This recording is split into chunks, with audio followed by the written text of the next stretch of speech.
আজকে স্নো পড়তেছে, এই প্রথম আমার লাইফে আমি স্নোতে হাঁটতেছি। ওকে, ইউকেতে কাজ পাওয়া যায় কি না, ভাই বা বোন যাই আছেন, স্টুডেন্ট ভিসায় আসতেছেন, মানুষের কোথায় ডিমোটিভেট হইতেছেন যে ইউকেতে স্টুডেন্ট ভিসায় গেলে কাজ পাওয়া যায় না বা কাজ করতে পারবো কি না, ওইটা মাথা থেকে সরে ফেলেন।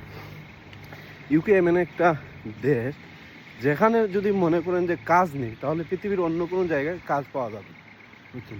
এখানে প্রচুর পরিমাণে কাজ আছে, তবে আপনাকে অ্যাক্টিভ হতে হবে।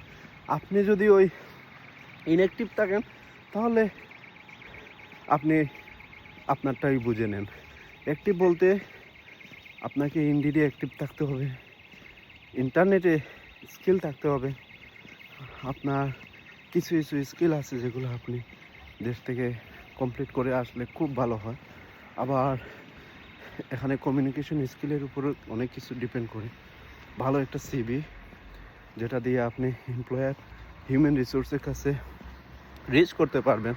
সো এই যে হাতে গোনা আমি 4 থেকে 5টা বললাম, এগুলোর উপরে ফোকাস রাখলে আপনি এখানে ভালো কাজ করতে পারবেন।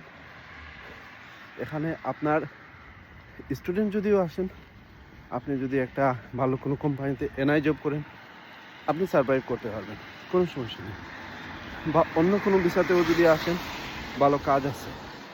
ওই মানুষের কথায় ডিমোটিভেট হয়েন না, না হয়ে নিজে নিজে সাগরে পড়ার চেষ্টা করেন।